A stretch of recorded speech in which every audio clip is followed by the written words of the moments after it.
என் கண்ணியத்துக்குரிய அல்லாஹ்வின் நல்லடியார்களே, சகோதர சகோதரிகளே, அஸ்ஸலாமு அலைக்கும் வரஹ்மத்துல்லாஹி வபரகாத்துஹு. இன்று நாம் பேசிய இஸ்லாம் டிவி சேனலில் பார்க்க இருக்கும் தலைப்பு, தந்தை தன் மகளுக்கு எவ்வாறு அறிவுரை கூறுகிறார் என்று விரிவாக பார்க்க போகின்றோம்.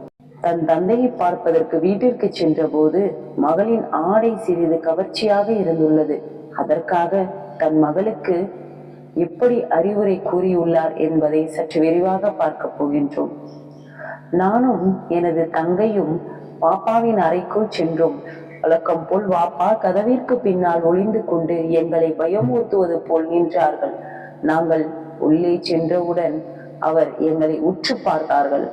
எங்களை அருகில் அமர்த்தி கொண்டு, வாப்பா என் கண்களை நோக்கி நேராக பார்த்து, செல்ல மகளே, இந்த உலகில் மிக மதிப்பு மிக்கதாக இறைவன் படைத்த அனைத்தும் மறைக்கப்பட்டவையாகும். இன்னும் பெறுவதற்கு மிக கடினமாகவும் தான் உள்ளது. வைரங்களை நீ எங்கு எடுப்பாய் என்று கேட்டார்கள். மகள், பூமியின் ஆழமான பகுதியில் மறைக்கப்பட்டதாகவும் பாதுகாக்கப்பட்டதாகவும் தான் வைரங்கள் உள்ளன என்று மகள் கூறினார்கள்.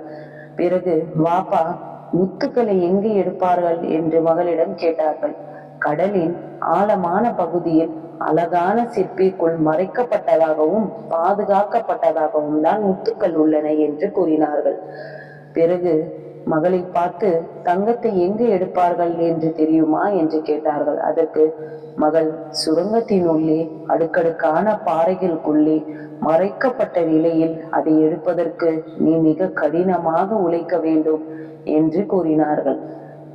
என்னை உற்று நோக்கியவராக, வாப்பா, உன்னுடைய உடல் புனிதமானது. வைரங்கள் முத்துக்களை விட நீ புனிதமானவள். உன் உடலை முறையாக நீ மறைத்து கொள்ள வேண்டும். பெண்களின் உடலமைப்பு என்பது இறைவன் தந்த பொக்கிஷம்.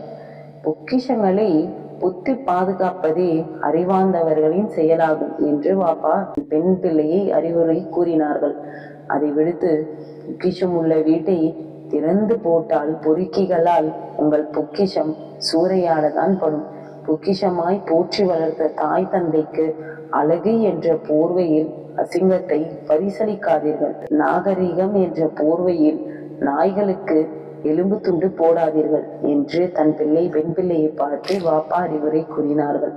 அன்பு மகளே, இதற்கு மேல் ஒரு தந்தையார் உங்களுக்கு அறிவுரை சொல்ல முடியாது. புரிந்து நடந்து கொள்ளுங்கள் என்று தன்னுடைய வாப்பா தன் பிள்ளையிடம் அறிவுரையை முடித்தார்கள். ஹிஜாப் என்பது இஸ்லாமிய பெண்களுக்கான இறைவனின் கட்டளை என்பதை உணர்ந்து கொள்ள வேண்டும். அது கட்டாய கடமை என்பதை தெரிந்து கொள்ள வேண்டும். அதை பேணுவதன் மூலம் கற்பும் கண்ணியமும், நம் வாழும் சமூகத்தின் கண்ணியமும் காப்பாற்றப்படுகின்றன என்பதை மனதில் ஆழமாக பதித்து கொள்ள வேண்டும். அவ்வாறே ஹிஜாப் என்பது வெறும் ஆடை மட்டுமல்ல, மாறாக பேசும் பேச்சில், பார்க்கும் பார்வையில், நடக்கும் நடையில், சிந்திக்கும் சிந்தனையில், அனைத்திலும் ஹிஜாப் இருக்க வேண்டும்.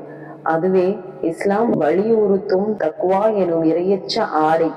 அதுதான் உண்மையான ஹிஜாப். குறிப்பாக பெண் குழந்தைகள் விஷயத்தில் நமது பெண் குழந்தைக்கு ஹிஜாப் குறித்த விழிப்புணர்வை சிறு வயதிலேயே ஊட்ட வேண்டும். இன்ஷா அல்லாஹ். அஸ்ஸலாமு அலைக்கும் வரஹ்மத்துல்லாஹி வபரகாத்துஹு.